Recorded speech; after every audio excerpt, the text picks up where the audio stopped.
Hello everyone, welcome to learn Abhi extra. I am Shivani Chauhan. इस video में हम लोग देखेंगे क्लास 8 साइंस की बुक का chapter 2 micro organisms friend and foe का पार्ट 2।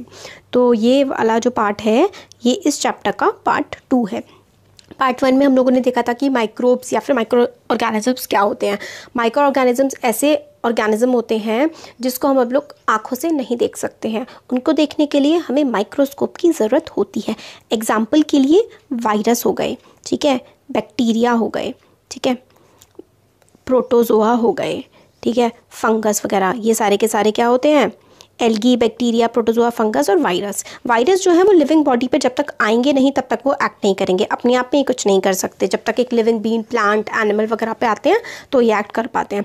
फिर हमने देखा था इनसे कौन कौन सी बीमारियाँ होती हैं, वो बहुत ज़्यादा इंपॉर्टेंट है। जैसे कि फ्लू होता है, किससे? हम लोग वायरस से। मलेरिया जो है वो प्रोटोजोआ से होता है, और बैक्टीरिया की वजह से ट्यूबरकुलोसिस, टाइफाइड वगैरह होता है। ये इंपॉर्टेंट चीज़ें थी, ये सब हमने देखा था क्या क्या है। फिर फ्रेंडली माइक्रो ऑर्गेनिजम्स जैसे कि ईस्ट होता है, वो कर्ड और ब्रेड बनाने के काम आता है। और जो माइक्रो ऑर्गेनिज्म हमारे आसपास होते हैं, फर्मेंटेशन का प्रोसेस किसने डिस्कवर किया? लुईस पैस्चर ने किया। इसमें क्या होता है कि शुगर को हम लोग कन्वर्ट कर देते हैं अल्कोहल में फर्मेंटेशन की हेल्प से। मेडिसिन में भी, एंटीबायोटिक्स में एक एंटीबायोटिक का एग्जांपल है पेनिसिलिन। पेनिसिलिन बैक्टीरिया से बनती है वो मेडिसिन, ठीक है, तो एंटीबायोटिक्स का इस्तेमाल करते हैं। और फिर उसके बाद हम लोगों ने देखा था कि स्मॉल पॉक्स की वैक्सीन बनी। वैक्सीनेशन क्या होता है? वैक्सीनेशन प्रोसेस होता है जिसमें हमारी बॉडी को बीमारियों से लड़ने की शक्ति दी जाती है। इसमें जो डेड या फिर बहुत ही वीक माइक्रो ऑर्गेनिज्म को बॉडी में एंटर कराते हैं, हमारी बॉडी की जो एंटीबॉडी होती हैं, एंटीबॉडी मतलब हमारी बॉडी के सैनिक होते हैं, हमारे बॉडी के सोल्जर्स होते हैं, वो बीमारियों से लड़ते हैं। फिर वो जान जाते हैं कि भाई ये दिक्कत है। अगर फिर जैसे कि हमने पहले वीक या फिर डेड माइक्रो ऑर्गेनिज्म भेज दिया, हमारी बॉडी उससे लड़ लेगी और समझ जाएगी, हमारी बॉडी याद रखती है कि कौन आया था। फिर अगर दोबारा ऐसा कोई बैक्टीरिया, वायरस, कोई सा भी माइक्रो ऑर्गेनिज्म बॉडी पर अटैक करता है तो पहचान के उसको बाहर निकाल देती है। सॉइल फर्टिलिटी बढ़ाने के लिए नाइट्रोजन फिक्सर्स जैसे कि ब्लू ग्रीन एल्गी का इस्तेमाल होता है। ये एनवायरनमेंट को क्लीन भी करते हैं। जैसे कि कैसे करके करते हैं क्लीन ऐसे करते हैं भाई, देखिए, जैसे कि प्लांट सड़ जाते हैं, एनिमल सड़ जाते हैं, तो माइक्रो ऑर्गेनिजम्स क्या करते हैं? उनको डिग्रेड कर देते हैं। तो ये सब हम लोगों ने यहाँ तक देख लिया था। अब देखते हैं harmful micro organism. Micro organism काफ़ी हार्मफुल भी होते हैं, जैसे कि बहुत सारी डिसीज़ कॉज ये हमारी बॉडी में करते हैं। और जो माइक्रो ऑर्गेनिज्म डिसीज़ कॉज करते हैं उनको हम लोग पैथोजेंस बोलते हैं। हमारा खाना सड़ा देते हैं, कपड़े ख़राब कर देते हैं ना, disease causing micro organisms human में। तो काफ़ी सारे पैथोजेंस जो हैं जब हमारी बॉडी में एंटर कर जाते हैं, कैसे? हवा से भी एंटर कर सकते हैं, पानी से भी एंटर कर सकते हैं, खाने से भी कर सकते हैं। और अगर हम लोग किसी इन्फेक्टेड जिस पर्सन को इन्फेक्ट कर रखा होता है इन बैक्टीरिया, फंगस, वायरस वगैरह ने, अगर हम उसके कांटेक्ट में आते हैं तो हमें भी हो सकता है, और एनिमल्स से भी हमें ट्रैवल कर सकता है।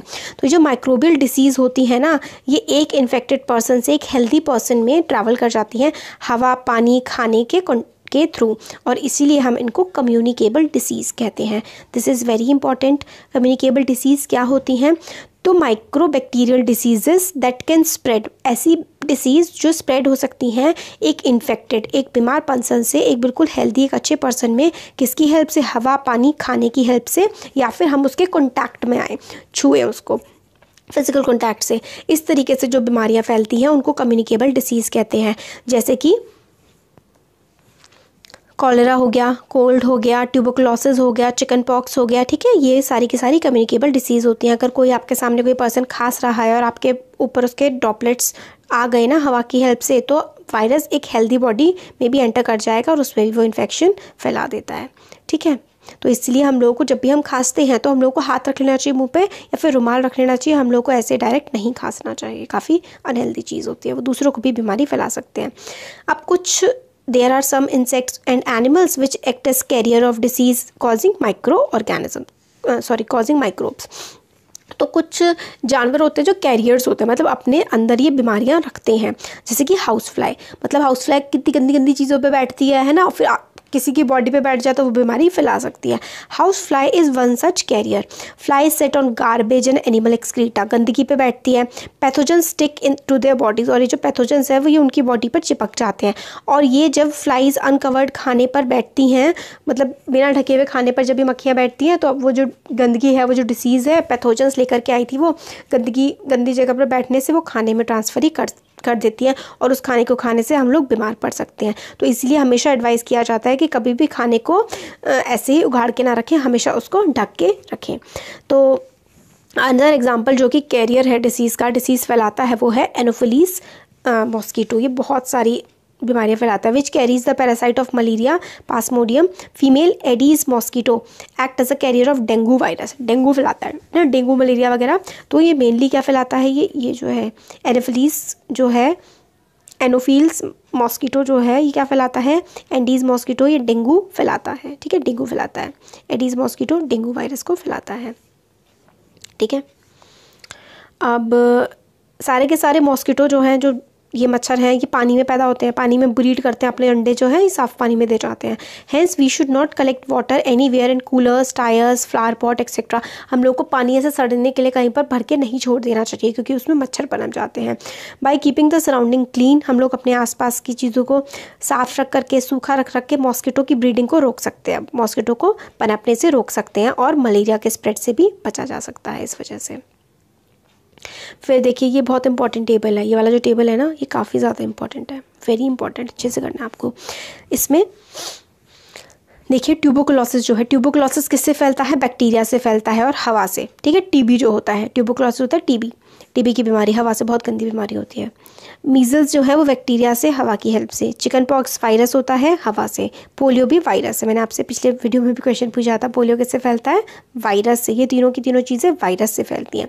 तो मीजल्स, चिकन पॉक्स, पोलियो, ये सारी की सारी वायरस से फैलती हैं और हवा से फैलती हैं। ठीक है, अब इसमें क्या होता है कि पेशेंट को बिल्कुल कंप्लीट आइसोलेशन, मतलब बिल्कुल उसको, जो पेशेंट है उसको एकदम अलग रख दिया जाए, उसकी बिलोंगिंग्स जो हैं वो उसके पास जो सामान है उसका वो उससे अलग कर दिया जाए, और वैक्सीनेशन प्रोवाइड कर दिया जाता है। अगर पहले बचपन में इसका वैक्सीनेशन कर दिया जाता है। वैक्सीनेशन क्या होता है, हमने पढ़ा था कि उसी बीमारी का छोटा सा, मतलब या तो डेड, ठीक है, माइक्रो ऑर्गेनिज्म, या फिर बहुत ही वीक बॉडी में डाल देते हैं, फिर हमारी बॉडी उससे लड़ना सीख लेती है। फिर अगर दोबारा ऐसी कंडीशन आती है, ऐसा कोई माइक्रो ऑर्गेनिज्म, माइक्रोब या फिर पैथोजन हमारी बॉडी में एंटर करता है, हमारी बॉडी लड़के उसे भगा देती है। ठीक है, अब बैक्टीरिया से होते हैं कॉलेरा और टाइफॉइड, ये पानी से होते हैं, ये पानी से फैलने वाली बीमारी है। कॉलेरा, टाइफॉइड गंदा पानी पीने से होती है ये। तो हम लोगों को हाइजीन मेंटेन करना चाहिए और साफ़ जगह ही पानी पीना चाहिए और सफाई से रहना चाहिए। हेपेटाइटिस ए वायरस की वजह से होता है, पानी से फैलता है। तो हम लोगों को कैसे बचाव, उबाल के पानी पिए। ठीक है, मलेरिया किससे फैलता है, मलेरिया प्रोटोजोआ से फैलता है और मॉस्किटो से। तो मॉस्किटो नेट या फिर मॉस्किटो रिपेलेंट। मलेरिया तो मच्छरों से फैलता है ना, डेंगू मलेरिया, तो या तो नेट वगैरह, या फिर जैसे कि जो रिपेलेंट होते हैं, जो धूपबत्ती या फिर कुछ कॉइल्स वगैरह आती हैं, ये जला सकते हैं, और इससे अपने आसपास क्लीन रखिए, सूखा रखिए, तो नहीं फैलेगा। क्योंकि कुछ कॉमन डिसीज़ है जो ह्यूमन को इफेक्ट करती हैं, their mode of transmission and few. ठीक है, तो अब ये देख लेते हैं, डिसीज़ कॉजिंग माइक्रो ऑर्गेनिज्म, ये इतना इंपॉर्टेंट नहीं है, ऊपर हमने देख लिया इसमें क्या है। Disease causing micro organisms in animals, animals में कौन कौन से डिसीज़ करने वाले माइक्रो ऑर्गेनिज्म होते हैं। तो several micro organisms not only cause disease in humans and plants, सिर्फ ह्यूमन प्लांट्स में नहीं करते हैं वो डिसीज़, बट ऑल्सो दूसरे जानवरों में भी वो फैला देते हैं। एग्जाम्पल के लिए एंथ्रैक्स, ये काफ़ी डेंजरस ह्यूमन और कैटल डिसीज़ है, और ये बैक्टीरिया से होती है। Foot and mouth disease of cattle is caught by virus, foot and mouth disease फैल जाती है, मतलब एक कैटल में होती है तो सब में फैल जाती है ये। फुट एंड माउथ डिसीज़ जो कि होती है कैटल में, वो वायरस की वजह से होती है, फुट एंड माउथ डिसीज़। ठीक है, और जो एंथ्रेक्स है ना, ये काफ़ी डेंजरस डिसीज़ है, ह्यूमंस में भी फैल जाती है कैटल से। फिर disease causing micro organisms in plants, तो माइक्रो ऑर्गेनिजम्स जो डिसीज़ कॉज करते हैं प्लांट्स में, तो फंगस लग जाती है ज़्यादा प्लांट्स में। तो काफ़ी सारे माइक्रो ऑर्गेनिज्म होते हैं जो डिसीज़ कॉज करते हैं प्लांट्स में, जैसे कि वीट हो गया, राइस हो गया, पोटैटो, शुगर केन वगैरह। The disease reduce the yield of crops, मतलब जो जितनी फसल उग सकती थी उतनी नहीं उग पाती है अगर ये डिसीज़ फैल जाती है। तो disease reduces the yield of crop, उसकी उपज भी कम कर देती है ना। तो ये हम लोग कैसे कंट्रोल कर सकते हैं, ये देखिए। तो प्लांट डिसीज, सिट्रस कैंकर और रस्ट ऑफ व्हीट और येलो वेन, ये सब ये बैक्टीरिया से, फंगी से, मतलब ये टेबल कर लीजिए आप, इंपॉर्टेंट तो है नहीं, वैसे एग्जाम में आती नहीं है ज़्यादा, बट फिर भी आप इसको पढ़ लेंगे तो सिंपल सी चीज़ है। कुछ केमिकल्स का भी इस्तेमाल करके हम लोग माइक्रोब्स को मार सकते हैं। फूड पॉइजनिंग जो होती है, हम लोग का खाना पचता नहीं है, वो भी माइक्रो ऑर्गेनिजम्स की वजह से होता है। पूजो ने अपने फ्रेंड्स को इनवाइट किया पार्टी के लिए और उन लोगों ने काफ़ी सारा खाना खाया। घर जाके मतलब भूजो ने जो है उसके फ्रेंड के घर वो गया था, बट घर जाके उसको वॉमिट हुई, तो उसको हॉस्पिटल ले गए तो डॉक्टर ने बताया कि फूड पॉइजनिंग हुई है। फूड पॉइजनिंग क्या होता है? फूड पॉइजनिंग जो है consumption of food spoiled by some micro organisms. Food poisoning होती है जब अगर हम लोग ऐसा कुछ खाना खा लेते हैं जो माइक्रो ऑर्गेनिजम्स ने अगर उस खाने को सड़ा दिया है, फिर हमने उस खाने को खा लिया है, तो हमें फूड पॉइजनिंग हो सकती है। Micro organism that grow on our food sometime produce toxic substance, खाने पे बढ़ते हैं वो और काफ़ी ख़राब चीज़ें वो प्रोड्यूस करते हैं, और इसकी वजह से फूड जो है पॉइजनस हो जाता है और हमारी मतलब इंसान की जो है ना काफ़ी बीमार हो सकता है और डेथ भी हो सकती है। इसलिए हम लोगों को ज़रूरी है कि हम खाने को सड़ने से बचाएं, सड़ा हुआ खाना ना खाएं। फूड प्रिजर्वेशन, फूड को कैसे बचा सकते हैं? चैप्टर 1 में हम लोगों ने पढ़ा था कैसे उगाते हैं, कैसे स्टोर करते हैं, ठीक है। तो हम लोगों को ना मेनली खाने को नमी से बचाना होता है। जैसे ब्रेड को अगर आप ऐसे ही छोड़ दें नमी में, मॉइस्ट कंडीशन में, तो उस पर फंगस लग जाती है। माइक्रो ऑर्गेनिज्म जो है खाने को सड़ा देते हैं। स्पॉइल्ड फूड जो है काफ़ी ज़्यादा ख़राब स्मेल उसमें से आती है, उसका टेस्ट भी ख़राब हो जाता है, उसका कलर भी चेंज हो जाता है, ठीक है। तो सम मैंगोज़, बट शी कुछ मैंगोज़ लेके आई थी पहेली, बट वो उसने कुछ दिनों तक नहीं खाए तो फिर वो सड़ गए और ठीक है उनमें से बदबू आने लगी। फिर उनको पता था पहेली को कि उसकी नानी या दादी जो है, ग्रैंड मदर जो है, वो तो इसमें से अचार बनाती हैं, बट वो तो ख़राब नहीं होता कई सालों तक भी, अचार तो आम का। तो वो कंफ्यूज हो गई कि भाई ये आम तो ख़राब हो गए बट अचार ख़राब नहीं होता। तो देखिए काफ़ी सारे मेथड्स होते हैं जिससे खाने को प्रिजर्व किया जा सकता है, माइक्रो ऑर्गेनिज्म अटैक नहीं करते। तो देखिए सॉल्ट हो गया, और सॉल्ट के साथ साथ आप लोग ऑयल हो गया, और कुछ केमिकल्स वगैरह होते हैं, उससे ख़राब नहीं होती हैं चीज़ें। फिर salts and edible oils are the common chemical generally use to check the growth of micro organisms, these are called preservatives. Preserve करने का मतलब होता है बचा के रखना, तो प्रिजर्वेटिव्स हो गई क्योंकि ये खाने को हमारे बचा रहे हैं। जो तेल है और नमक है वो खाने को सड़ने से रोक देता है। वी ऐड सॉल्ट ऐड करते हैं या फिर एसिड प्रिजर्वेटिव्स ऐड करते हैं हम लोग अचार में, ताकि माइक्रोब्स के अटैक से हम उसको बचा सकें। सोडियम बेंजोएट और सोडियम मेटाबाइसल्फेट भी कॉमन प्रिजर्वेटिव्स के एग्जाम्पल हैं जो जैम में, स्क्वैशेस में इस्तेमाल होते हैं। इंपॉर्टेंट, वेरी इंपॉर्टेंट, आपको याद रखना है कि सोडियम बेंजोएट और सोडियम मेटाबाइसल्फेट ये प्रिजर्वेटिव्स की तरह एक्ट करते हैं। दो केमिकल प्रिजर्वेटिव्स के एग्जाम्पल हैं सोडियम बेंजोएट, सोडियम मेटाबाइसल्फेट, और नेचुरल जो हमारे सॉल्ट और ऑयल हो गए, खाने को सड़ने से बचाते हैं। प्रिवेंशन बाय कॉमन सॉल्ट जो होता है वो बचाता है। कॉमन सॉल्ट जो है मीट को और फिश वगैरह को प्रिजर्व करने के काम ये आता है। मीट और फिश जो है उसको हम लोग नमक से जब अगर मतलब जैसे वो है फिश है, इसके ऊपर पूरे पे अगर हम नमक लगा के रख देते हैं ना तो बैक्टीरिया वगैरह जो इस पर एक्ट नहीं कर पाते हैं। Salting is also use to preserve amla, raw mangoes, turmeric etcetera. आंवला को और कच्चे आम को, इन सबको, इमली को प्रोटेक्ट करने के लिए नमक यूज़ होता है। प्रिजर्वेशन बाय शुगर से कैसे प्रिजर्व करते हैं? जो जैम, जेली, स्क्वैशेस होती हैं, शुगर क्या करता है, मॉइस्चर कंटेंट को कम कर देता है और बैक्टीरिया की ग्रोथ पे वो हेल्प, मतलब बैक्टीरिया की ग्रोथ को रोक देता है। बैक्टीरिया को ग्रो करने के लिए मेनली दो चीज़ें चाहिए होती हैं, एक तो मॉइस्चर, नमी चाहिए होती है, पानी चाहिए होता है, और दूसरी गर्मी चाहिए होती है। इन दोनों में से एक भी चीज़ काट देंगे ना आप तो ग्रोथ करना मुश्किल हो जाएगा। Preservation by oil and vinegar, oil और विनेगर नेचुरल है, ठीक है, सड़ने से बचा देता है, ठीक है। विनेगर का भी एक काम होता है एसिड की, जैसे लेयर सी बन जाती है एक विनेगर की खाने की चीज़ पे, और वो सड़ती नहीं है। फिर हीट एंड कोल्ड ट्रीटमेंट, तो हीट एंड कोल्ड ट्रीटमेंट आपने देखा होगा कि पहले दूध घर में ठंडा किया जाता है, फिर उसको गर्म किया जाता है, तो उससे माइक्रो ऑर्गेनिज्म जो है दूध में जो भी होते हैं ना वो किल हो जाते हैं और वो दूध को नुकसान नहीं पहुंचाते। और फिर हम लोगों ने गर्म किया, ठंडा किया, और रेफ्रिजरेटर में जो माइक्रोब जो है ना वो बहुत ही ठंडी चीज़ में ग्रो नहीं करते हैं। पेस्चराइज मिल्क क्या होता है? पेस्चराइज मिल्क जो है ना can be consumed without boiling as it is free from harmful microbes. Pasteurise milk जो है उसको हम लोग बिना बॉईल करे भी पी सकते हैं क्योंकि उसमें हार्मफुल माइक्रोब्स नहीं होते। कैसे किया जाता है pasteurisation? Milk is heated to about 70 degree Celsius. जो दूध है ना उसको 70 डिग्री सेल्सियस पे बिल्कुल, ये तो लेबोरेटरीज में होता है। 70 डिग्री सेल्सियस पे उसको गर्म करा 15, ठीक है, फॉर 15 से 20 सेकंड, सिर्फ 15 से 30 सेकंड तक 70 डिग्री सेल्सियस पे हम गर्म करेंगे और फिर एकदम फटाक से उसको ठंडा कर देंगे, बिल्कुल चिल ठंडा कर देंगे। इस तरीके से जो है जो ग्रोथ होती है ना माइक्रो ऑर्गेनिज्म की, वो नहीं हो पाती। और ये प्रोसेस डिस्कवर किया था लुइस पैस्चर ने, इसलिए इसको हम पैस्चराइजेशन बोलते हैं। तो 70 डिग्री सेल्सियस पे 15 से 30 सेकंड के लिए गर्म करो, फिर फटाफट एकदम चिल ठंडा कर दो, तो माइक्रो ऑर्गेनिज्म ग्रोथ नहीं होती, सड़ता नहीं है। स्टोरेज एंड पैकेज, ठीक है, these days dry fruits and even vegetables are stored in sealed airtight packets to prevent attack of microbes। मतलब थैलियों में बिल्कुल पैक कर देते हैं ताकि वो सड़े ना। नाइट्रोजन फिक्सेशन, तो राइजोबियम बैक्टीरिया के बारे में हम लोगों ने पढ़ा है कि सॉइल में नाइट्रोजन का फिक्सेशन कर देता है ये। It involve fixation of nitrogen in leguminous plant. Leguminous plants वो प्लांट होते हैं जिसमें nitrogen fixing bacteria rhizobium bacteria present होता है। राइजोबियम बैक्टीरिया जो है वो रूट्स में, जड़ों में रहता है किसी भी लेगुमिनस प्लांट की, जैसे कि बीन हो गया, पीज हो गई, है ना, with which it has a symbiotic relation. Symbiotic relation ये भी अब इंपॉर्टेंट चीज़ है कि what is symbiotic relation.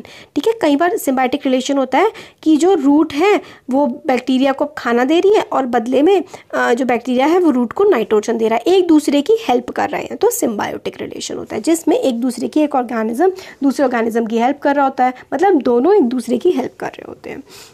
Sometimes nitrogen get fix through the action of lightning. और नाइट्रोजन कैसे आती है, बिजली जब गिर जाती है ना उसमें भी नाइट्रोजन होती है। ठीक है, एटमॉस्फेयर में बहुत सारी नाइट्रोजन होती है बट उसका डायरेक्ट प्लांट यूज़ नहीं कर सकता।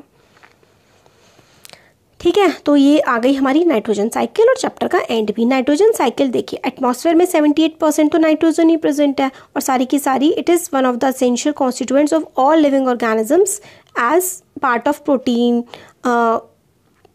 Chlorophyll, nucleic acid, vitamin. तो देखिए जो क्लोरीन हो गया, क्लोरोफिल हो गया, न्यूक्लिक एसिड हो गए, विटामिन हो गए, सब में नाइट्रोजन होती है।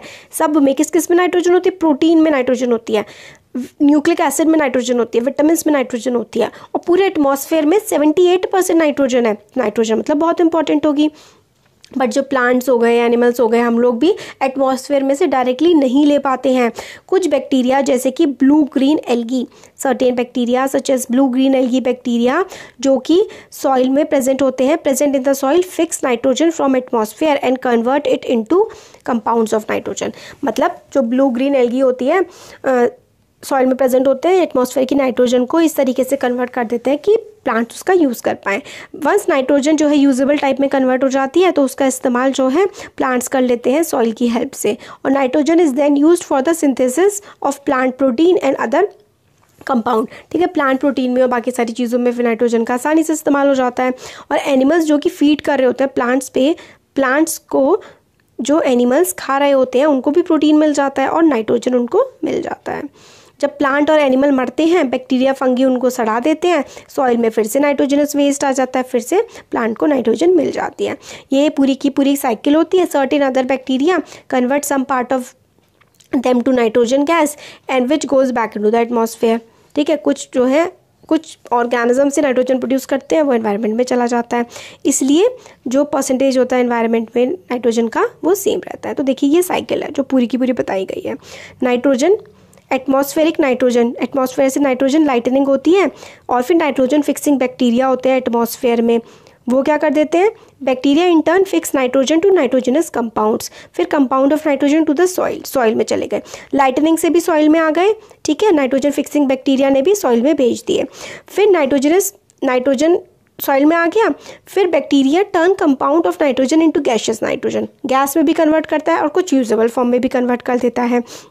मतलब प्लांट इसको ले लेते हैं, प्लांट जो है, प्लांट को जानवर खाते हैं, फिर जानवर से कुछ नाइट्रोजन एटमॉस्फेयर में फिर से वापस चला जाता है, वो जब मर जाते हैं तो फिर वो मिट्टी में फिर से मिल जाता है। तो देखिए साइकिल बनी हुई है, मतलब नाइट्रोजन एटमॉस्फेयर में बराबर ही रहता है। लाइटनिंग से गया, नाइट्रोजन फिक्सिंग बैक्टीरिया से गया कहाँ पर, ऐसे कंपाउंड में कि एनिमल इस्तेमाल कर, प्लांट इस्तेमाल कर लें, प्लांट लेते हैं, प्लांट को एनिमल खाते हैं, एनिमल मर जाते हैं, एक्सक्रीटा वगैरह करते हैं, तो फिर से वो एटमॉस्फेयर में चला जाता है। तो इस तरीके से साइकिल चलती रहती है। फिर नाइट्रोजन के कंपाउंड बैक्टीरिया उनको फिर से नाइट्रोजन की गैस में कन्वर्ट करते हैं और गैस एटमॉस्फेयर में चली जाती है। तो ये नाइट्रोजन साइकिल है। कैसा लगा वीडियो ज़रूर बताइए, अच्छा लगा तो लाइक करिए, चैनल को सब्सक्राइब करिए, फ्रेंड्स के साथ शेयर करिए। Thank you.